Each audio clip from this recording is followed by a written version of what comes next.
Hi hello నమస్తే welcome to our channel TG TV వార్తా కథనాలపై విశ్లేషణ కార్యక్రమం మార్నింగ్ న్యూస్కు స్వాగతం. నేను మీ జర్నలిస్ట్ సత్య. ముందుగా రాష్ట్రంలో జరిగిన రాజకీయ పరిణామాలను కనుక పరిశీలించినట్లయితే నిన్నటితోటి అసెంబ్లీ సమావేశాలు ముగిశాయి.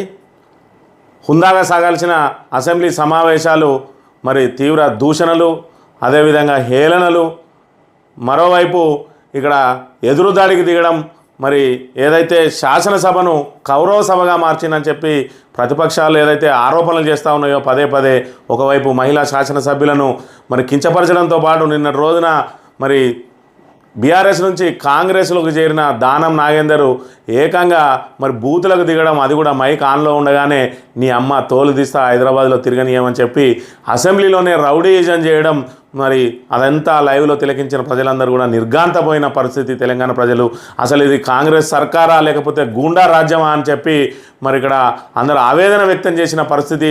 ఏకంగా ఎమ్మెల్యేలనే హైదరాబాద్లో తిరగనీయమని అంటున్నాడంటే మరి దానం నాగేందర్ రౌడీయిజం ఏ విధంగా ఉన్నది? మరి అలాంటి రౌడీలు శాసనసభకు పోతే సామాన్య ప్రజలకు మరి ఏ విధమైన న్యాయం జరుగుతుంది? ఏదైతే దానం నాగేందర్ మీద మరి భూ కబ్జాల కోసం ఆయన రౌడీయిజం చెలాయించడం కోసం ఎక్కడ అధికార పార్టీ ఉంటే అక్కడ చేరుతాడని గతంలో మరి ఏదైతే తెలుగుదేశం పార్టీలో చేరిండో, కాంగ్రెస్ నుంచి తెలుగుదేశం పార్టీలో చేరిండో, అనంతరం మళ్ళీ 2004లో వైఎస్ రాజశేఖర రెడ్డి ఆధ్వర్యంలో కాంగ్రెస్ ప్రభుత్వం రాగానే తిరిగి కాంగ్రెస్లో చేరడం, ఆ తర్వాత మళ్ళీ టీఆర్ఎస్లో చేరడం, ఇప్పుడు మళ్ళీ కాంగ్రెస్ అధికారంలో రావడంతో మళ్ళీ కాంగ్రెస్లో చేరడాన్ని బట్టి చూస్తూ ఉంటే మరి ఇక్కడ దానం నాగేందర్ తన రౌడీయిజం చెలాయించడానికి మరి అధికార పార్టీని అడ్డం పెట్టుకోవడానికి ఏ పార్టీలోనైనా చేరడానికి సిద్ధంగా ఉంటాడని, దానిలో భాగంగా మరి ఆయన దూషణలు వాటిని చూసినట్టయితే మరి నిన్నటి రోజున సభలో అక్బరుద్దీన్ ఓవైసీ కూడా తీవ్ర ఆక్షేపణ మరి తెలియజేసిండు.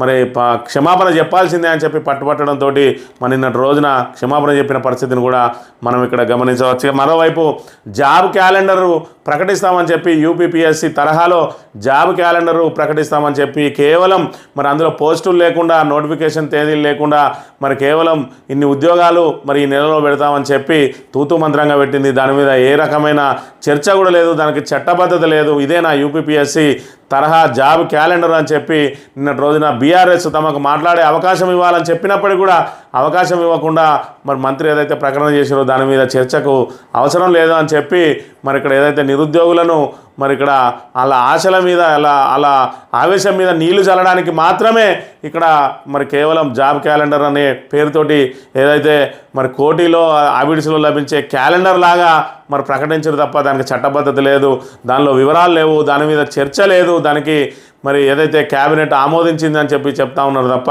మరి దానికి చట్టబద్ధత కల్పించలేదని చెప్పి నిన్న రోజున నిరుద్యోగులు కూడా తీవ్రంగా నిరసన వ్యక్తం చేస్తూ మరి బీఆర్ఎస్ హరీష్ రావు వద్దకు వచ్చి మరి తమకు మద్దతు ప్రకటించాల్సిందిగా వచ్చి కోరిన అంశాన్ని కూడా మనం ఇక్కడ గమనించవచ్చు. ఇక మరోవైపు ఇటు ధాన్యం వ్యాఖ్యలతో అయితేంది, అదేవిధంగా ఏదైతే జాబ్ క్యాలెండర్కి సంబంధించి అయితేంది మరి గన్ పార్క్ వద్ద బీఆర్ఎస్ ఎమ్మెల్యేలు, బీఆర్ఎస్ నాయకులందరూ కూడా మరి ఆందోళన కార్యక్రమాన్ని చేపట్టిండ్రు. మరి ఇదేమి రాజ్యం రౌడీ రాజ్యం అని చెప్పి సాక్షాత్తు అసెంబ్లీలోనే దానం నాగేందర్ లాంటి వ్యక్తులు నీ అమ్మ తోలు తీస్తా అని చెప్పి రౌడీజం చెలాయించడం, దుర్భాషలాడడం, మరోవైపు ఇటు సాక్షాత్తు ముఖ్యమంత్రి ఇక్కడ మరి మహిళలను కించపరచడం, ఇది ఏం సభ, కౌరవ సభనా అని చెప్పి పదే పదే వాళ్ళు ప్రస్తావించిన అంశాన్ని కూడా మనం గమనించవచ్చు. మరోవైపు ఏదైతే బీఆర్ఎస్ ఎమ్మెల్యేల సభ్యత్వాన్ని రద్దు చేస్తే తెలుస్తుంది అని చెప్పి ఏదైతే రేవంత్ వ్యాఖ్యలు చేసిండో, మా సభ్యత్వాలం కాదు, దానం నాగేందర్ లాంటి రౌడీ భాషను ఉపయోగించి మరి దుర్భాషలాడిన దానం నాగేందర్ సభ్యత్వాన్ని రద్దు చేయాలని చెప్పి కూడా వాళ్ళు డిమాండ్ చేసిరు. మరోవైపు కౌశిక్ రెడ్డి మా సభ్యత్వాలను తర్వాత రద్దు చేద్దు కానీ అమెరికా వెళ్ళొచ్చేలోపు నీ సభ్యత్వం ఉంటుందో ఊడుతుందో చూసుకోవాలని చెప్పి ఆయన ఇతూ పలికిన పరిస్థితిని కూడా మనం ఇక్కడ ప్రధానంగా గమనించవచ్చు. ఇక వార్తా కథనాలను కనుక పరిశీలించినట్లయితే ముందుగా నమస్తే తెలంగాణలో జాబ్లెస్ క్యాలెండర్, ఎన్ని పోస్టులు నింపుతామో చెప్పకుండానే సర్కారు ప్రకటన, నోటిఫికేషన్ పరీక్షా తేదీలు లేకుండా అసెంబ్లీలో విడుదల, చట్టబద్ధత కల్పించకుండానే తూతూ మంత్రంగా ప్రకటన, గ్రేడ్ 2 ల్యాబ్ టెక్నీషియన్ పరీక్షకు ప్రిపరేషన్ టైం ఏది, అర్హత పరీక్ష టెట్ను కూడా క్యాలెండర్లో కలిపేసిండ్రు యూపీపీఎస్సీ తరహా అంటే ఇదేనా నిరుద్యోగుల ప్రశ్న, వివరాలు ఉంటేనే జాబ్ క్యాలెండర్ అంటారని విమర్శలు అని చెప్పి మరి నిన్నటి రోజున ఏదైతే జాబ్ క్యాలెండర్ రిలీజ్ చేసిండ్రో జాబ్లెస్ క్యాలెండర్, వాళ్ళ ఎన్ని పోస్టులు ఉన్నాయో చెప్పకుండా దాన్ని జాబ్ క్యాలెండర్ అని ఏ విధంగా పేర్కొంటారని చెప్పి ఇక్కడ ప్రధానంగా ప్రస్తావించిండ్రు. మరి దానికి సంబంధించి క్యాలెండర్ బోగస్ నినాదాలతో దద్దరిల్లిన అసెంబ్లీ సభలో జాబ్ క్యాలెండర్ను విడుదల చేసిన డిప్యూటీ సీఎం చర్చకు పట్టుబట్టిన బీఆర్ఎస్ ససేమిరా అన్న అధికార పక్షం 2 లక్షల ఉద్యోగాలని చెప్పి 2 పోస్టులైనా చూపలేదంటున్న కేటీఆర్ సభలో ప్రకటనపై సమాధానం ఇవ్వాల్సిన అవసరం లేదన్న బట్టి సర్కార్ వైఖరికి నిరసనగా వాకౌట్ చేసిన బీఆర్ఎస్. ఏదైతే సభలో ప్రకటన చేసిన మంత్రి ప్రకటన చేసిన దానికి మరి చర్చ పెట్టాల్సిన అవసరం లేదు అని చెప్పినప్పుడు దాన్ని శాసనసభలో ప్రకటించాల్సిన అవసరం కూడా లేదనే విషయాన్ని ఇక్కడ ప్రధానంగా అధికార పక్షం గమనించాలి. ఏదైతే దానికి చట్టబద్ధత కల్పిస్తా అన్నదో మరి ప్రతిపక్షాలకు సంబంధించి దాని సూచనలో లేదంటే మరి ప్రభుత్వం ఏం చేయబోతా అన్నది మరి అక్కడ ప్రతిపక్షాలకు పెట్టి ఆ ప్రతిపక్షాల అభ్యంతరాలకు కూడా సమాధానం చెప్పి ఆ తర్వాత దాన్ని సభ ఆమోదం పొందే విధంగా చూడాలి. కానీ కేవలం ప్రకటన చేసి ఇదే జాబ్ క్యాలెండర్ అని అందులో ఎన్ని ఉద్యోగాలు ఇస్తాం అనే అంశాన్ని చేర్చకుండా మరి కేవలం ఇక్కడ కోటిలోనో అబిడ్స్లోనో దొరికే క్యాలెండర్ లాగా మామూలు క్యాలెండర్ లాగా జాబ్ క్యాలెండర్ రిలీజ్ చేసిరని చెప్పి మరి ఇక్కడ ఆరోపిస్తున్న పరిస్థితి. మరి గతంలో వాళ్ళు పిసిసి అధ్యక్షునిగా అదేవిధంగా సిఎల్పి లీడర్గా మరి రేవంత్ రెడ్డి బట్టి విక్రమార్కలు మరి గతంలో చెప్పిన నిరుద్యోగులకు ఇచ్చిన హామీకి సంబంధించి కనుక ఒకసారి పరిశీలించినట్లయితే మేము అధికారంలోకి రాగానే తొలి ఏడాదిలో 2 లక్షల ఉద్యోగాలు భర్తీ చేస్తాం. ఏ ఉద్యోగాన్ని ఎప్పుడు భర్తీ చేస్తామో ఏ తేదీన పరీక్ష నిర్వహిస్తామో యూపీపీఎస్సీ తరహా జాబ్ క్యాలెండర్ను ప్రకటిస్తాం. జూన్ 2 నాటికి అన్ని శాఖల్లోని ఖాళీలతో జాబ్ క్యాలెండర్ను ప్రకటించి సెప్టెంబర్ 17 లోపు నియామకాలు పూర్తి చేస్తాం. జాబ్ క్యాలెండర్పై అసెంబ్లీలో చర్చించి చట్టబద్ధత కల్పిస్తామని చెప్పిండ్రు. వీళ్ళు డిసెంబర్ 7వ తేదీన వీళ్ళు అధికారం చేపట్టిండ్రు. జూన్ 2 నాటికి అన్ని శాఖల్లోని ఖాళీలతో జాబ్ క్యాలెండర్ను ప్రకటిస్తా అన్నారు. జూన్ 2 వేయింది. నిన్నటి రోజున ఆగస్టు 2 వచ్చింది. ఆగస్టు 2 కూడా ఏ శాఖలో మరి అన్ని శాఖల్లో ఖాళీలు అన్నారు. ఏ శాఖలో ఎన్ని ఖాళీలు ఉన్నాయో తెలియదు. గ్రూప్ 1 వేస్తాం, గ్రూప్ 2 వేస్తాం, గ్రూప్ 3 వేస్తాం, డిఎస్సి వేస్తాం అని చెప్పి తూతూ మంత్రంగా ప్రకటించిన మరి యూపీపీఎస్సీ క్యాలెండర్ అంటే ఈ విధంగానే ఉంటుందా అని చెప్పి నిరుద్యోగులు ప్రశ్నిస్తున్న అంశాన్ని మనం ఇక్కడ గమనించవచ్చు. ఈ రకంగా మరి ఏదైతే అన్ని వర్గాలను ఏ విధంగా అయితే మోసం చేస్తూ ఉన్నారో నిరుద్యోగులు ఇప్పటి వరకు వేచి చూసిండ్రు జాబ్ క్యాలెండర్ ఇస్తానని. కానీ అదేవిధంగా ఏదైతే మొదటి ఏడాదిలోనే 2 లక్షల ఉద్యోగాలు అన్నారు. 2 లక్షల ఉద్యోగాలు కాదు కదా, మరి కనీసం 20,000 ఉద్యోగాలకు కూడా దానికి మరి ఇక్కడ భరోసా కల్పించలేకపోయింది నిన్నటి రోజున కాంగ్రెస్ ప్రభుత్వం అనే విషయాన్ని మనం ఇక్కడ ప్రధానంగా గమనించవచ్చు. ఇక నిన్నటి రోజున దానం నాగేందర్ తన రౌడీయిజం గూండాయిజాన్ని అసెంబ్లీలో ఏ విధంగా ప్రకటించిండు, ఏ విధంగా తనని చూపించిండు అనేది ఇక్కడ ప్రధానంగా నిన్నటి రోజున అసెంబ్లీ లైవ్ చూసిన వాళ్ళు అదేవిధంగా ఆయన వ్యాఖ్యలను సోషల్ మీడియాలో విస్తృతంగా వైరల్ అయినాయి. అవి కనుక మనం ఒకసారి గమనించినట్టయితే నీ అమ్మ తోలు తీస్తా నా కొడక, గౌరవ సభలో దానం బూతులు అంతు తేలుస్తా అంటూ హెచ్చరిక, జుగుప్సాకరమైన వ్యాఖ్యలతో అవాక్కైన సభ, చర్యలకు పట్టుబట్టిన బీఆర్ఎస్. ఇంత జరుగుతున్న రేవంత్ మౌనం, షేమ్ అంటూ బీఆర్ఎస్ వాకౌట్. సభ్యుల ఒత్తిడితో చివరికి చింతిస్తున్నానన్న దానం అని చెప్పి మరి దానం నాగేందరు మరి బయట తిరగనీయ నా కొడకల్లారా అని చెప్పి ఏకంగా ఎమ్మెల్యేలనే బెదిరించినట్టయితే ఈయన రౌడీజం ఏ విధంగా ఉన్నది, ఇలాంటి రౌడీలు చట్టసభలకు పోతే ప్రజలకు ఏ విధమైన న్యాయం జరుగుతుంది అని చెప్పి మరి దానం చరిత్రను మరి ఒకసారి గమనించినట్టయితే ఈయన ఎక్కడ అధికార పార్టీ ఉంటే అక్కడ అధికార పార్టీలో చేరుతాడు. ఎందుకంటే తను చేసే భూ కబ్జాలకు కానీ రౌడీజానికి కానీ మరి అధికార పక్షం అండగా ఉండాలని చెప్పి ఆయన మరి చేరిన వైనాన్ని మనం గమనించవచ్చు. గతంలో కాంగ్రెస్ నుంచి టీడీపీలో చేరిండు. ఆ టీడీపీ నుంచి మళ్ళీ రాజశేఖర్ రెడ్డి ఆధ్వర్యంలో కాంగ్రెస్ రాగానే కాంగ్రెస్లో చేరిండు. తర్వాత తెలంగాణ ఏర్పడిన తర్వాత టీఆర్ఎస్ రాగానే టీఆర్ఎస్లో చేరిండు. మళ్ళీ ఇప్పుడు రేవంత్ రెడ్డి ఆధ్వర్యంలో కాంగ్రెస్ ప్రభుత్వం ఏర్పాటు చేయడంతో మళ్ళీ వచ్చి కాంగ్రెస్లో చేరిండు. ఆయనకు పార్టీలు ముఖ్యం కాదు, అధికారమే ముఖ్యం. ఆయన అధికారం ఎందుకు ముఖ్యం అంటే ఏదో ప్రజలకు సేవ చేయడానికో ఫండ్స్ తేవడానికో కాదు. ఆయన చేసే భూ కబ్జాలకు కానీ రౌడీజానికి కానీ ఇక్కడ పోలీసులు కానీ అధికారం కానీ అండదండగా ఉండడం కోసం ఈయన ఈ విధంగా మరి పార్టీలు మారుతాడనే విషయాన్ని మనం గమనించవచ్చు. అదేవిధంగా ఏకంగా మరి కోట్లాది మంది లైవ్లో చూస్తున్న శాసనసభలోనే మరి ఈ విధంగా రౌడీజం చెలాయించి బూతులు తిట్టిన నాగేందర్ ఇంకా బయట ఆయన ప్రవర్తన ఏ విధంగా ఉంటుందన్నది ప్రజలందరూ గమనించాలి. ఇలాంటి వాళ్ళను మరి ప్రోత్సహిస్తున్న మరి కాంగ్రెస్ పార్టీ కానీ రేవంత్ రెడ్డి ప్రభుత్వం కానీ మరి రాబోయే రోజుల్లో అంతకంత అనుభవించక తప్పదు అని చెప్పి ప్రతిపక్షాలు చెప్తున్న అంశాన్ని మనం ఇక్కడ ప్రధానంగా గమనించవచ్చు. ఇక నిన్నటి రోజున నిరుద్యోగులకు కాంగ్రెస్ సర్కారు మోసగించడాన్ని మరి ఇక్కడ జాబ్ క్యాలెండర్ కాదు జాబ్లెస్ క్యాలెండర్ అని చెప్పి అదేవిధంగా దానంను బర్తరఫ్ చేయాలి. దానం నాగేందర్ వ్యాఖ్యలను నిరసిస్తూ నిన్నటి రోజున గన్ పార్క్ వద్ద మరి అమరవీరుల స్తూపం వద్ద నిన్నటి రోజున బీఆర్ఎస్ ఎమ్మెల్యేలు అదేవిధంగా బీఆర్ఎస్ సంబంధించిన నాయకులందరూ కూడా నిన్నటి రోజున ఇక్కడ నిరసన తెలియజేసిండ్రు తీవ్రంగా. రాహుల్ అశోక్ నగర్కు వచ్చే దమ్ముందా, రేవంత్ రెడ్డి మొగోడు అయితే సెంట్రల్ లైబ్రరీకి రా, మీరు ఒక్క ఉద్యోగం ఇచ్చినట్టు నిరూపించిన రాజీనామా చేస్తాం. దుశ్శాసన సభలా మారిన అసెంబ్లీ దానం సభ్యత్వాన్ని రద్దు చేయాలంటున్న కేటీఆర్. ఇది శాసనసభ చరిత్రలోనే బ్లాక్ డే. నిరుద్యోగులకు కాంగ్రెస్ సర్కార్ ధోకా. రాహుల్ గాంధీ క్షమాపణ చెప్పకుంటే ఢిల్లీకి వెళ్ళి నిలదీస్తామంటున్న హరీష్ రావు అని చెప్పి మరి ఏదైతే ఇక్కడ అశోక్ నగర్కి వెళ్ళి రాహుల్ గాంధీ అదేవిధంగా మరి ఇక్కడ రేవంత్ రెడ్డి అప్పటి పిసిసి అధ్యక్షునిగా మరి ఏదైతే సెంట్రల్ లైబ్రరీ మెట్ల మీద కూర్చొని నిరుద్యోగులకు హామీ ఇచ్చిర్రు, మేము రాగానే 2 లక్షల ఉద్యోగాలు మొదటి సంవత్సరంలోనే భర్తీ చేస్తామని చెప్పి అదేవిధంగా ప్రతి జూన్ నెలలో మరి జూన్ 2వ తేదీన ఏ శాఖలో ఎన్ని ఖాళీలు ఉన్నాయో చెప్పి మరి జాబ్ క్యాలెండర్ రిలీజ్ చేసి సెప్టెంబర్ 17 కల్లా మరి వాటన్నిటిని ఫిలప్ చేస్తామని, కానీ మొదటి సంవత్సరంలో మాత్రం ఖచ్చితంగా 2 లక్షల ఉద్యోగాలను భర్తీ చేస్తామని చెప్పి ఈరోజు నిరుద్యోగులకు డోకా ఇచ్చిండ్రు. ఏదైతే జాబ్ క్యాలెండర్ అని చెప్పి జాబ్లెస్ క్యాలెండర్ను రిలీజ్ చేసిరు. జాబ్ క్యాలెండర్ అంటే అలా ఎన్ని ఉద్యోగాలు ఇస్తామనేది పొందుపరచాల్సిన అవసరం ఉంటే మరి కేవలం అక్కడ తేదీలను మరి ఏదో మా నెలలను ప్రకటించి గీ నోటిఫికేషన్లు అని చెప్పి తూతూ మంత్రంగా రిలీజ్ చేసిరు. దానికి చట్టబద్ధత లేదు. మరి ఇక్కడ ఈ రకంగా నిరుద్యోగులను మోసం చేసిన నువ్వు ఇప్పుడు రా అశోక్ నగర్కు దమ్ముంటే, రాహుల్ నువ్వు రా దమ్ముంటే అని చెప్పి మరి ఇక్కడ నిరుద్యోగులకు ఖచ్చితంగా క్షమాపణ చెప్పాలి.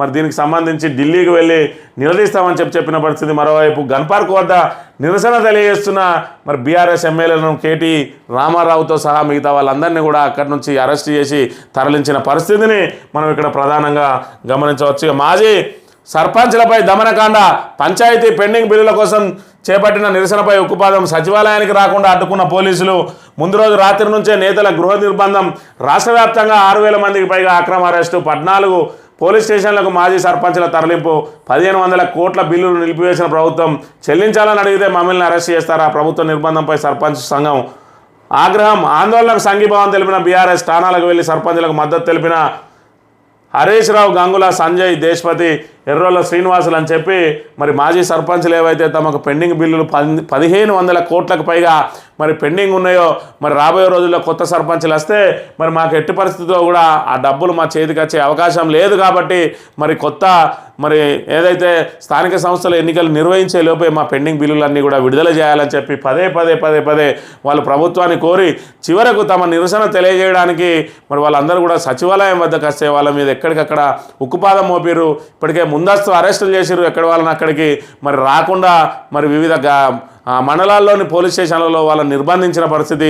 మిగతా వాళ్ళు ఎంతో కొంతమంది అక్కడికి రాగలిగితే వాళ్ళను కూడా ఎక్కడికక్కడ అరెస్టులు చేసి ఠాణాలకు తరలించిన పరిస్థితిని కూడా మనం ఇక్కడ గమనించవచ్చు. డెంగ్యూ డేంజర్ బెల్స్ 2071 ప్రాంతాల్లో విజృంభించే అవకాశం, 65 లక్షలకు పైగా జనాభాకు పంచుకున్న ముప్పు అని చెప్పి మళ్ళీ డెంగ్యూ జ్వరాలు మరి విస్తరించే అవకాశం ఉన్నది. డెంగ్యూకు సంబంధించి కనీసం ఆరోగ్యశ్రీ కూడా చేర్చలేదు కాబట్టి డెంగ్యూకు సంబంధించి మరి తీవ్ర ఇబ్బందులు పడే ప్రమాదం ఉన్నది ప్రజలు. కాబట్టి డెంగ్యూ నివారణ కోసం మరి ముందస్తుగా దోమల నివారణకు చర్యలు చేపట్టుకోవాలి ఎక్కడి వాళ్ళు అక్కడ. లేదంటే వర్షాకాలంలో మరి ఏదైతే నీళ్లు నిల్వ ఉన్నాయో అక్కడ దోమల సంతతి పెరిగి మరి వాటి ద్వారా డెంగీ జ్వరాలు విజృంభించే అవకాశం ఉన్నాయి. కాబట్టి ప్రజలు ఎక్కడికక్కడ అప్రమత్తంగా ఉండి మరి ఆ దోమల నివారణకు చర్యలు చేపట్టాలి అని చెప్పి ప్రధానంగా ప్రచురించింది. ఇక డిగ్రీ ఫెయిల్ అయిన వాళ్ళే ప్రైవేట్ టీచర్లు, సర్కార్ బడుల్లో నిరుడు కంటే 2 లక్షల అడ్మిషన్లు తగ్గాయి.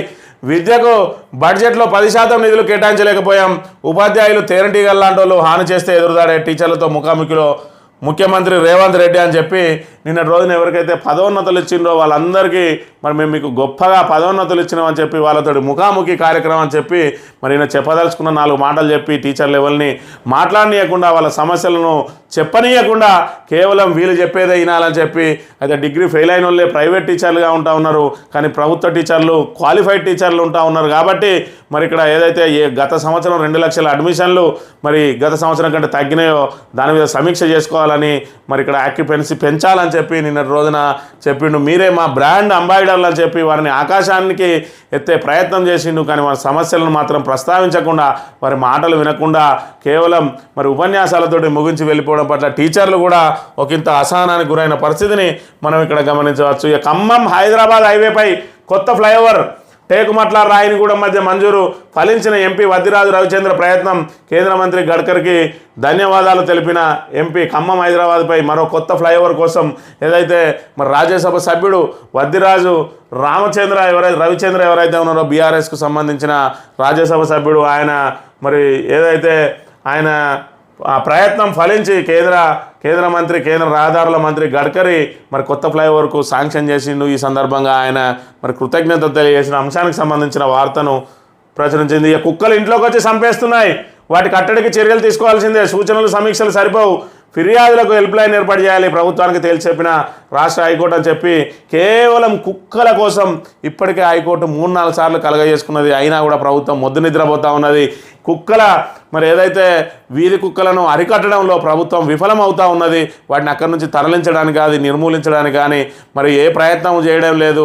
మరి లెక్కన మళ్ళీ ఒక వృద్ధురాల్ని మరి కుక్కలు పీక్కుతున్న ఘటన మరి ఏదైతే రాష్ట్ర వ్యాప్తంగా తీవ్ర దుమారం రేపింది. దీని మీద కూడా హైకోర్టు స్వచ్ఛందంగా మరి సుమోటోగా మరి స్వీకరించి దాని మీద మరి ప్రభుత్వానికి మళ్ళీ సూచనలు చేసింది. ఇప్పటికైనా చర్యలు చేపట్టండి అని చెప్పి మరోసారి ప్రభుత్వానికి సూచనలు చేసింది. అయినప్పటికీ కూడా ప్రభుత్వం నుంచి మరి ఎలాంటి స్పందన లేని అంశాన్ని కూడా మనం ప్రధానంగా గమనించవచ్చు. తెలంగాణ దినపత్రిక విషయానికి వస్తే ఎత్తిన గేట్లు మూసేస్తున్నారా, సొంత పార్టీ ఎమ్మెల్యేలు ఏమవుతారనే భయం, బండ్ల ఎపిసోడ్తో గేమ్ చేంజ్ అయిందనే భావన, బీఆర్ఎస్ నుంచి వచ్చిన ఎమ్మెల్యేలకు గతంలో హామీలు వాటిని ప్రస్తుతం నెరవేర్చలేని స్థితిలో రేవంత్, ఢిల్లీ పెద్దల నుంచి అందని సహకారం రాష్ట్ర స్థాయిలోనే చక్కదిద్దుకోవాల్సిన పరిస్థితి, మంత్రులు పొంగులేటి జూపల్లికి బాధ్యతలు అప్పగింత, మరోపక్క మంత్రి శ్రీధర్బాబు పైన ప్రశంసలు, అన్ని రకాలుగా సెట్ చేసుకుంటున్న సీఎం రేవంత్, అమెరికా ట్రిప్ అయ్యేంత వరకు తగు జాగ్రత్తలు అని చెప్పి ఇక్కడ ప్రధానంగా మరి గేట్లు తెరిస్తే ప్రతిపక్షంలో ఎవరు ఉండరన్న వ్యక్తి ఇప్పుడు గేట్లు మూసి స్వపక్షంలోని వారిని కాపాడుకోవాల్సిన దుస్థితి ఏర్పడిందని ఏదైతే బండ్ల కృష్ణమోహన్ రెడ్డి ఉన్నాడో, ఈ బండ్ల కృష్ణమోహన్ రెడ్డికి సంబంధించి గద్వాల ఎమ్మెల్యే మరి ఇక్కడ కాంగ్రెస్లో చేరిన పరిస్థితి. మరి కాంగ్రెస్లో చేరిన తర్వాత అందులో ఇమడలేక మరి తిరిగి మరి సొంత గూటికి రావడానికి మరి ఇక్కడ బీఆర్ఎస్ ఎల్పీలో కేటీఆర్ను అదేవిధంగా మిగతా ఎమ్మెల్యేలందరినీ కలవడం ఇక్కడ సంచలనంగా మారింది. దాంతో ఇక్కడ రేవంత్ రెడ్డి దిద్దుబాటు చర్యలకు పాల్పడ్డాడు. ఏదైతే గతంలో తాము గేట్లు తెరిస్తే మరి ఇక్కడ ప్రవాహంలో బీఆర్ఎస్ నుంచి ఎమ్మెల్యేలు చేరతారని చెప్పి పదే పదే ప్రగల్భాలు పలికిన రేవంత్ రెడ్డి మరి 10 మందికి మించి చేర్చుకోలేకపోయిండు. ఒకవైపు బీఆర్ఎస్ ఎల్పీని ఖాళీ చేస్తా అని చెప్పి అక్కడ అధిష్టానానికి కూడా మాట ఇచ్చిన రేవంత్ రెడ్డి ఆ దిశగా మరి గోల్ను చేరుకోకపోవడంతో మరి అధిష్టానం నుంచి కూడా ఆయనకు మరి ఏదైతే సహకారం కరువైంది. దాంతో ఏదైతే వీళ్లకు తాయిలాలు ఇచ్చిండో, తాయిలాలు ఆఫర్ చేసిండో ఆ ఆఫర్ను నెరవేర్చలేకపోయిండు. మరి దాంతో అదేవిధంగా కొంతమంది మంత్రి పదవులకు కూడా ఆశ చూపి చేర్చుకున్నారు. ఏదైతే పోచారం శ్రీనివాసరెడ్డి వంటి వాళ్ళను మరి ఆ మంత్రి పదవులన్నీ అధిష్టానం తేల్చి చెప్పింది. కాంగ్రెస్ బీ ఫారం మీద గెలిచిన వాళ్ళకు మాత్రమే మంత్రి పదవులు ఇస్తాం తప్ప మరి ఫిరాయింపులకు వాళ్ళను మేము ప్రోత్సహించేది లేదని చెప్పి. ఎందుకంటే మరి ఇక్కడ మన రాహుల్ గాంధీ పదే పదే చెప్తా ఉన్నాడు, తాము అధికారంలోకి వచ్చిన తర్వాత ఫిరాయింపుదారులకు ప్రత్యేక చట్టాన్ని తీసుకొస్తాము, ఫిరాయించిన వెంటనే వాళ్ళ పదవిని కోల్పోయేలా చేస్తామని చెప్తా ఉన్నాడు. మరి ఆయన చెప్పిన మాటలకు మరి ఏదైతే కాంగ్రెస్ ప్రభుత్వమే తూట్లు పడుతున్నాయని చెప్పి పదే పదే ఆయన మీద విమర్శలు వస్తున్న నేపథ్యంలో తిరిగి వాళ్ళకు మంత్రి పదవి కూడా ఇస్తే రాహుల్ గాంధీని పూర్తి స్థాయిలో దేశవ్యాప్తంగా టార్గెట్ చేసే అవకాశం ఉంటాయి. కాబట్టి మంత్రి పదవికి ససేమి రానడంతో ఇప్పటికే పోచారం శ్రీనివాసరెడ్డి లాంటి వాళ్ళు కక్కలేక మింగలేక, దానం నాగేందర్ లాంటి వాళ్ళు కూడా కక్కలేక మింగలేక మరి పడిచేస్తూ ఉన్నారు. కడియం శ్రీహరి కూడా ఇటు మంత్రి పదవి వస్తుందని, బిడ్డకు ఎంపీ పదవి వస్తుందని ఆశించిండు.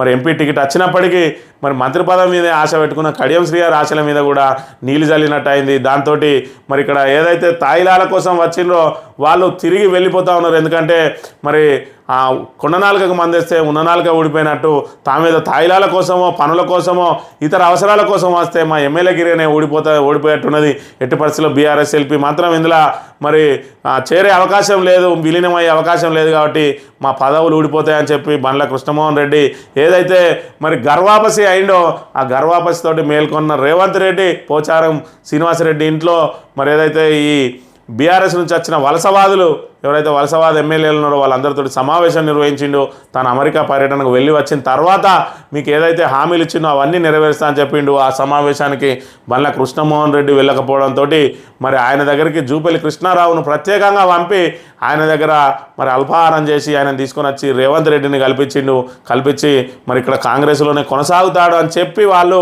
ఇక్కడ ప్రకటన చేసిండ్రు. ఇక గేట్ల విషయానికి వస్తే తాము గేట్లు తెరిస్తే వరదలా వస్తుంది అనుకున్నారు బీఆర్ఎస్ నుంచి. కానీ ఈ గేట్లు తెరిస్తే ఉన్నవాళ్ళు బయటకు పోయే పరిస్థితి ఉన్నాయని చెప్పి టక్కన గేట్లు మూసుకున్నారని చెప్పి ఇక్కడ తెలంగాణ దినపత్రిక ప్రకటించింది. మరి ఆయన అమెరికా వెళ్ళొచ్చే వరకు పరిస్థితులు ఏ విధంగా ఉంటాయి, 14వ తేదీ వరకు ఇక్కడ ఉండడు. కాబట్టి ఈ వలసవాద బీఆర్ఎస్ ఎమ్మెల్యేలందరూ మరి గర్వాపసి అవుతారా, కాంగ్రెస్ వాళ్ళు కూడా ఇంకెవరైనా చేరే అవకాశం ఉన్నదా, లేదంటే ఈ మంత్రులు రేవంత్ పీఠం లాగేయడానికి ఇంకా ఎలాంటి ప్రయత్నాలు చేస్తారని చెప్పి మరి ఇక్కడ చర్చ జరుగుతున్న నేపథ్యంలో ఆయన పొంగులేటి శ్రీనివాసరెడ్డిని, జూపల్లి కృష్ణారావును మరి వీళ్ళందరినీ కట్టడి చేయడానికి వాళ్ళకు బాధ్యత అప్పచెప్పిండు. అదేవిధంగా శ్రీధర్ బాబు ఏమైనా పావులు కదుపుతాడో ఏమోనని చెప్పి ప్రతిసారి శ్రీధర్ బాబు మీద ప్రశంసల జల్లు కురిపిస్తూ ఆయనను ఆకట్టుకునే ప్రయత్నం చేసి ఆయనకు తనకు వ్యతిరేకంగా మారకుండా మరి ప్రయత్నాలు చేస్తున్నట్టుగా ఇక్కడ అనుమానాలు వ్యక్తం చేస్తూ మరి తెలంగాణ దినపత్రిక వార్తను ప్రచురించింది. ఇక జాబ్ క్యాలెండర్ కాదు, జోక్ క్యాలెండర్ అని చెప్పి నిన్నటి రోజున ఆయన కలిసిన నిరుద్యోగులతోటి మరి ఆయన మాట్లాడిన మాటలు, హరీష్ రావు మాట్లాడిన మాటలు ఇక్కడ గమనించవచ్చు. ఇక నీ అయ్యా జాగీరా, నువ్వెవడి హైదరాబాద్లో తిరగని అనడానికి దానం నాగేందర్కు హరీష్ రావు వార్నింగ్ అని చెప్పి ఏదైతే అరే నీ అమ్మ ఒక్కొక్కడు తోలు తీస్తా అని చెప్పి మరి రౌడీలాగా మాట్లాడిండో దానం నాగేందరు, ఆ రౌడీ భాషకు నీ అయ్య జాగిరా, నువ్వెవడివి హైదరాబాద్లో తిరగనీయకపోవడానికి అని చెప్పి హరీష్ రావు కూడా అంతే తీవ్రంగా వార్నింగ్ ఇచ్చిన పరిస్థితిని మనం ఇక్కడ ప్రధానంగా గమనించవచ్చు. ఇక మళ్ళీ విఆర్ఓ వ్యవస్థ జేఆర్ఓలుగా పేరు మార్పు, అవినీతి ఆరోపణలో గతంలో రద్దయిన వ్యవస్థ మళ్ళీ పునరుద్ధరిస్తున్న రేవంత్ సర్కార్ అని చెప్పి రెవెన్యూలో మరి అవినీతి భాగవతం మరి పెద్ద ఎత్తున జరిగింది. ఎవరు భూమిని ఎవరు పట్టా చేసుకుంటున్నారో తెలియని పరిస్థితి. ఏదైతే ఒక సర్వే నెంబర్లో కొంత ఎక్స్టెండ్ ఉంటుందో ఆ ఎక్స్టెండ్ సుమారు 10 ఎకరాలు ఉంటే మరి దానిలో 10 మందికి తలా ఎకరం ఉంటే మరో 10 మందిని అదనంగా చేర్చి అసలు పట్టాదారులను ఎగరగొట్టి మరి కొత్తగా చేర్చిన వాళ్ళకే పట్టాలు చేసిన ఘనత అంతా వీఆర్ఓలకే దక్కుతుంది.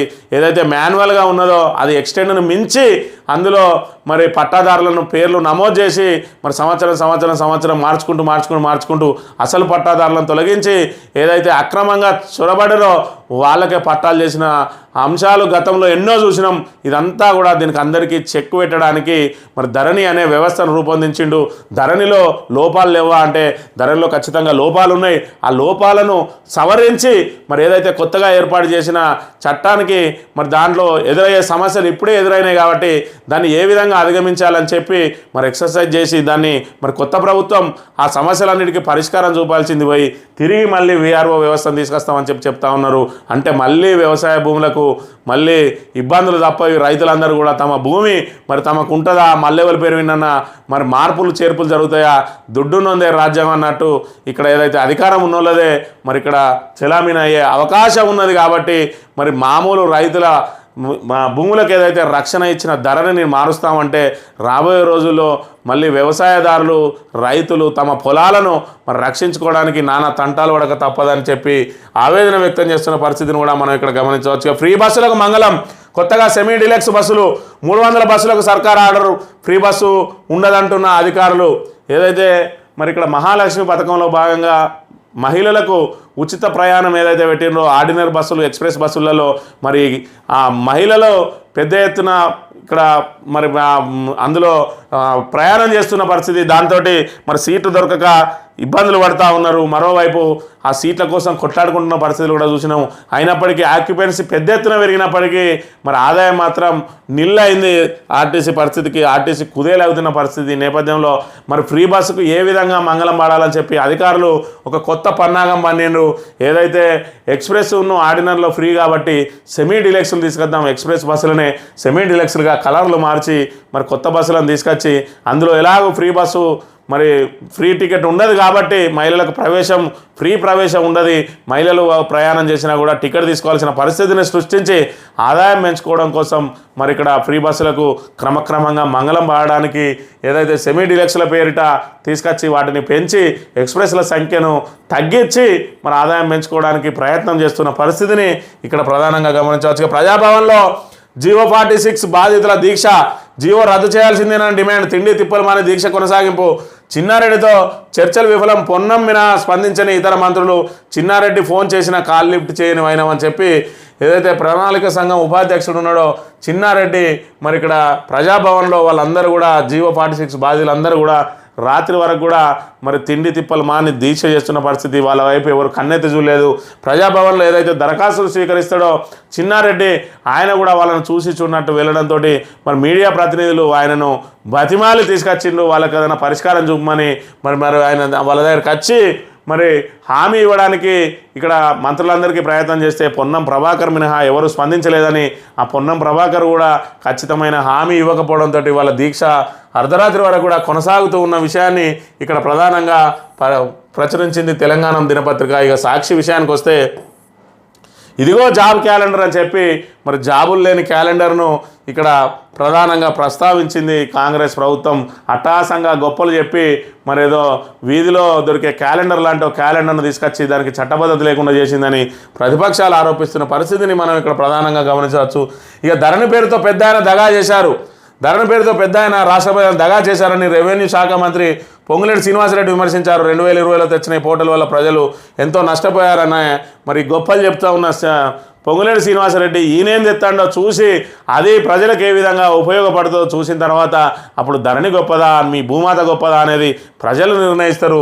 మీకు మీరే మేమే గొప్పోళ్ళం వాళ్ళంతా చెడ్డోళ్ళు అని చెప్పి పదే పదే చెప్పుకుంటూ కాదు, ప్రజల్లో చులకన కాకండి, మీరు దాన్ని మెరుగైన సేవలు ఏ విధంగా అందిస్తారనేది ప్రజలకు వివరించి ప్రజల మనసులు చూరగొనాలి తప్ప మీ బూతులతోటో మీ ఎదురుదాడితోటో ప్రజలు మిమ్మల్ని విశ్వసించే అవకాశం ఉండదనే విషయాన్ని ప్రధానంగా గమనించాలి. ఇక బజారు భాషతో రేవంత్ పైశాచిక ఆనందం అని చెప్పి ముఖ్యమంత్రి మగానివైతే సిటీ సెంట్రల్ లైబ్రరీకి రా అని చెప్పి నిన్న రోజున సవాల్ విసిరిరు. నువ్వు జాబ్ క్యాలెండర్ తోటి మరి నిరుద్యోగులందరూ కనుక సంతృప్తికరంగా ఉంటే నీకు పూలమాలలు వేస్తారు. మరి నువ్వు మగోనివైతే గిన్మెన్లు అందరిని విడిచిపెట్టి మరి ఇక్కడ సిటీ సెంట్రల్ లైబ్రరీకి రావాలని చెప్పి సవాల్ విసిరిన పరిస్థితి. అదేవిధంగా రేవంత్ రెడ్డి బజార్ భాష మాట్లాడతాడు. మరి పార్టీ మారిన దానం నాగేందర్ తోటి కూడా బజార్ భాష రౌడీ భాష మాట్లాడించి పైశాచిక ఆనందం పొందుతూ ఉన్నాడు. రాష్ట్ర ప్రజలందరూ కూడా గమనిస్తూ ఉన్నారని చెప్పి నిన్న రోజున చెప్పిన దాని అంశాన్ని మనం ఇక్కడ గమనించవచ్చు. ఇక సభ్యత్వం రద్దు చేస్తే బుద్ధి వస్తుంది, బీఆర్ఎస్ ఎమ్మెల్యేని ఉద్దేశించి సీఎం వ్యాఖ్య అని చెప్పి వీళ్ళే నోటికొచ్చినట్టు మాట్లాడతారు, మహిళలను కించపరుస్తారు, నీ అమ్మ అని చెప్పి సంబోధిస్తారు. దాని మీద ఆందోళన చేసిన వాళ్ళని మాత్రం సభ్యత్వం రద్దు చేస్తారట. ఆయన సభ్యత్వం రద్దు చేసి కేవలం మరి అందులో కూడా మీ వాళ్ళని నామినేట్ చేసుకొని ఆ 38 మందిలో మరి 10 మంది వచ్చిండ్రు, ఒక ఆయన రిటర్న్ వేయండు, 9 మంది వచ్చారు, మరి ఇంకా 29 మందిని కూడా రద్దు చేసి మీరే నామినేటెడ్ పెట్టుకొని మరి ఏకపక్షంగా పెట్టుకుంటే ఇక మీకు అదుపు ఉండదు. ఇక వాళ్ళను వీళ్ళను మరి అమ్మ అక్క అని తిట్టాల్సిన అవసరం కూడా ఉండదు. రేవంత్ రెడ్డి ఆ దిశగా ఏమన్నా మరి ఇక్కడ చట్టసభల్లో చట్టం తెచ్చే అవకాశం ఉంటే పూర్తి స్థాయిలో బీఆర్ఎస్నే రద్దు చేస్తే పీడ పోతుంది. ఇక మీది ఒక్కటే నిలబడి ఉంటుంది. మీది ప్రజాప్రభుత్వం, ప్రజల కోసం ఏ రకంగా మీరు పనిచేస్తూ ఉన్నారో ప్రజలందరూ కూడా గమనిస్తూ ఉన్నారు. మీ భాషను గమనిస్తూ ఉన్నారు, మీ అధికార దర్పాన్ని గమనిస్తూ ఉన్నారు, మీరు ప్రతిపక్షాల గొంతు నొక్కే విధానాన్ని గమనిస్తూ ఉన్నారు. ఇంత వాళ్ళ సభ్యత్వాలు కూడా రద్దు చేస్తే ఇక మీరు అనుకున్న లక్ష్యం నెరవేరుతుంది. మరి రేవంత్ రెడ్డి కూడా ఆ దిశగా కృషి చేస్తే ఇక మీరు ఎవరు తిట్టాల్సిన అవసరం ఉండదు, మీకు మీరే సభను నడిపించుకునే అవకాశం కూడా ఉంటుందని మరి ఇక్కడ ప్రధానంగా ప్రస్తావించవచ్చు. ఇక మీ చేతుల్లోనే రాష్ట్ర బాధ్యత.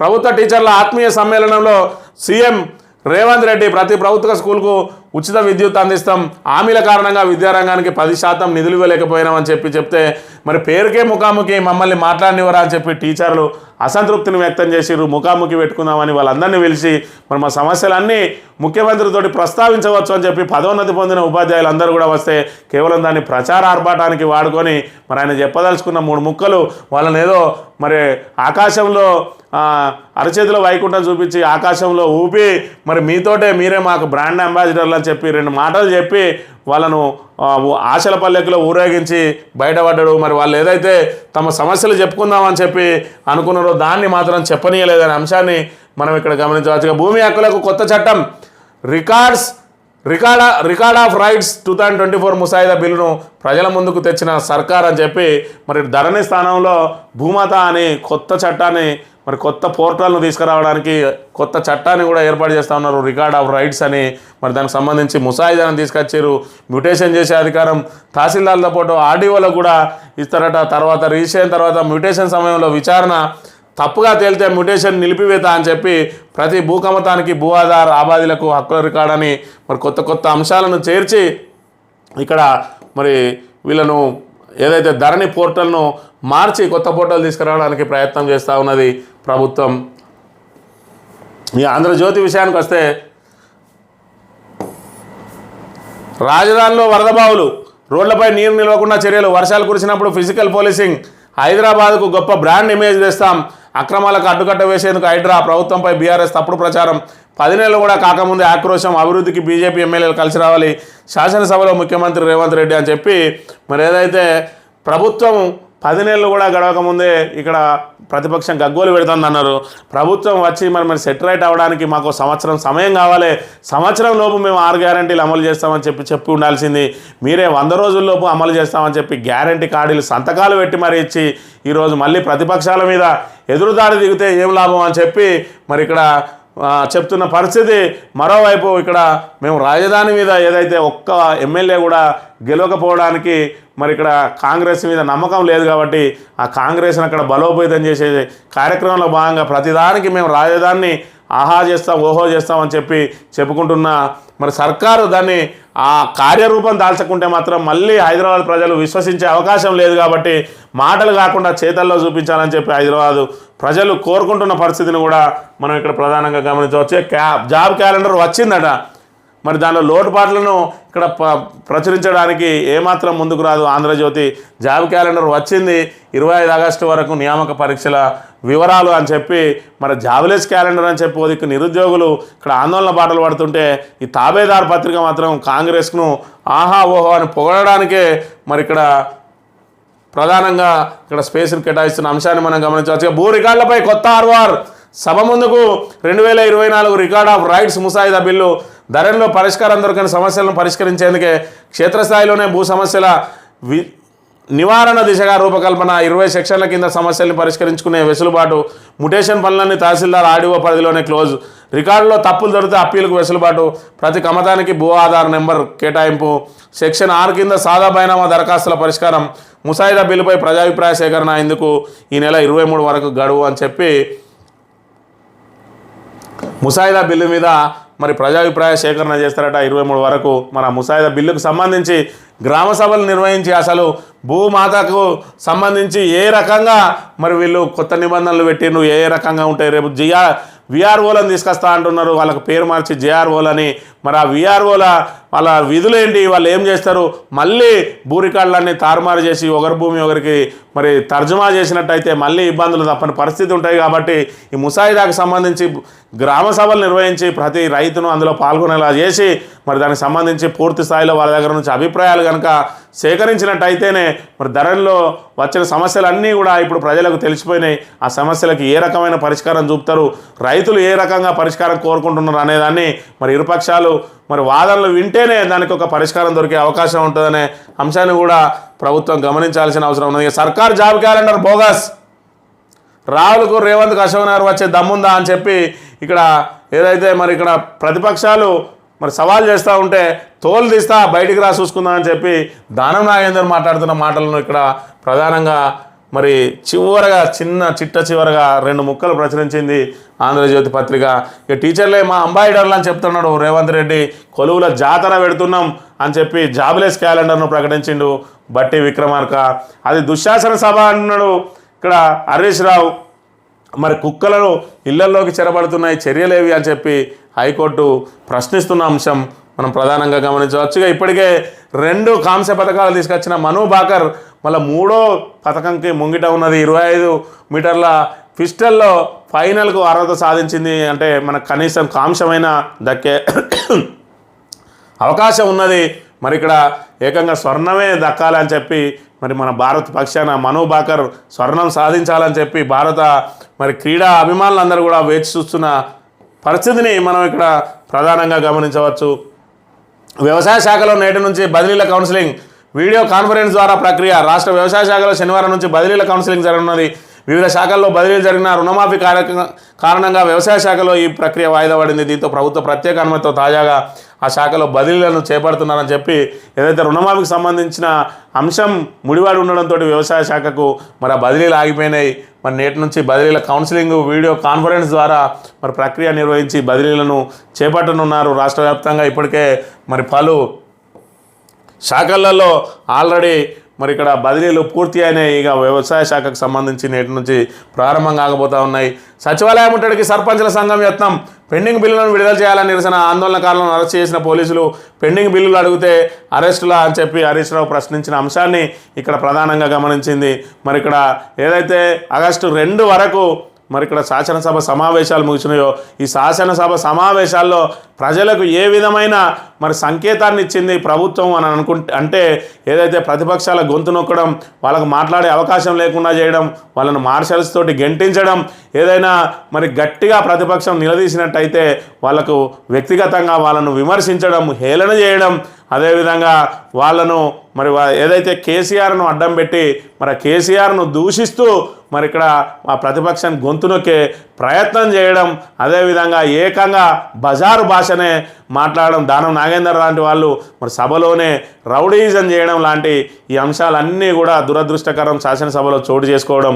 మరి ఇది శాసనసభనా లేకపోతే కౌరవ సభనా అని చెప్పి ప్రతిపక్షాలు ఏదైతే మరి ఇక్కడ ప్రశ్నిస్తున్నాయో మరి యావత్ తెలంగాణ సమాజానికి కూడా అదే సంకేతాలు వెళ్ళే మరి ప్రమాదం ఉన్నాయి. కాబట్టి దీనికి సంబంధించి శాసనసభ వ్యవహారాల మంత్రి మళ్ళా నెక్స్ట్ జరిగే శాసనసభ సమావేశాల్లోనైనా ఇలాంటి ప్రక్రియలు చోటు చేసుకోకుండా శాసనసభను సజావుగా నిర్వహించాల్సిన బాధ్యత మరి ఇక్కడ చైర్ మీద ఉంటుంది, అదేవిధంగా ప్రభుత్వం మీద ఉంటాయి. కాబట్టి ఇప్పుడు ప్రభుత్వం చైరు రెండు మరి సమన్వయంతో ప్రతిపక్షాల ఏదైతే ప్రశ్నిస్తారో వాళ్ళకి సమాధానంతో వాళ్ళ నోళ్ళు మూయించాలి కానీ ఎదురుదాడితోటో గత ప్రభుత్వం మీద ఆరోపణలతోటో లేదంటే వ్యక్తిగత విమర్శలతోటో మరి అధికార దర్పంతో మైకులు కట్ చేసో వాళ్ళ మీద ఆధిపత్యం చెలాయించాలని చూస్తే ప్రతిపక్షం గొంతు నొక్కితే ప్రజల గొంతు నొక్కినట్టే అనే అంశాన్ని ప్రధానంగా మరి గమనించాలి. గతంలో చూసినాం ప్రతిపక్షమే లేకుండా చేసిన బీఆర్ఎస్ 88 స్థానాలు మరి గెలిచినప్పటికీ కూడా ప్రతిపక్షం లేకుండా వాళ్ళకు సంబంధించిన 13 మందిని తీసుకొని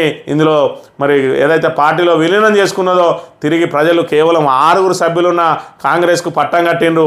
కాబట్టి ప్రజలు అన్నీ గమనిస్తారు, మీరు వాళ్ళ గొంతు నొక్కే విషయాన్ని కూడా గమనిస్తారు. ఖచ్చితంగా ప్రతిపక్షం గొంతు మరి ఇక్కడ శాసనసభలో ఉండాల్సిందే. శాసనసభలో ప్రతిపక్షం గొంతు నొక్కినందుకే ఇక్కడ బీఆర్ఎస్ పీక నొక్కిందని అని చెప్పి పదే కాంగ్రెస్ నాయకులు ఏదైతే చెప్తా ఉన్నారో మరి రేపు వాళ్ళ పీక కూడా మళ్ళీ ప్రజలు నొక్కే ఛాన్స్ ఉంటుంది. కాబట్టి ప్రతిపక్షాన్ని మరి స్వేచ్ఛగా ప్రశ్నించనియాలి, వాళ్ళకు సమాధానాలతోటి వాళ్ళని సంతృప్తిపరచాలి, తద్వారా ప్రజలందరినీ సంతృప్తిపరచాలి. కానీ మైకులు కట్ చేయడం ద్వారానో వ్యక్తిగతంగా విమర్శలు చేయడం ద్వారానో మహిళా ఎమ్మెల్యేలను దూషించడం ద్వారానో అది సాధ్యం కాదనే అంశాన్ని రేవంత్ రెడ్డి ఇప్పటికైనా గమనించి మరి ఏదైతే సీనియర్ కాంగ్రెస్ నాయకులు ఉన్నారో అందులో మరి 4 నుంచి 6 సార్లు గెలిచిన వాళ్ళు కూడా శాసనసభలో ఉన్నారు. కాంగ్రెస్ పక్షాన శ్రీధర్ బాబు లాంటి సీనియర్ లెజిస్లేటర్లు ఉన్నారు. వీళ్ళందరూ కూడా మరి రేవంత్ రెడ్డిని కూర్చోబెట్టుకొని సభను ఏ విధంగా సాగాలనేది అందరూ కలిసి చర్చించుకొని సభను సజావుగా సాగించాలి తప్ప ఎప్పటికీ మేము ఇంకా కూడా ఎదురుదాడితోటే మరి గట్టెక్కుతామని చెప్పి కనుక చూసుకున్నట్లయితే ప్రజల చేతిలో పరాభవం తప్పదని చెప్పి పేర్కొంటూ ఇది ఈరోజు మార్నింగ్ న్యూస్. తిరిగి రేపు కలుద్దాం. Thank you very much.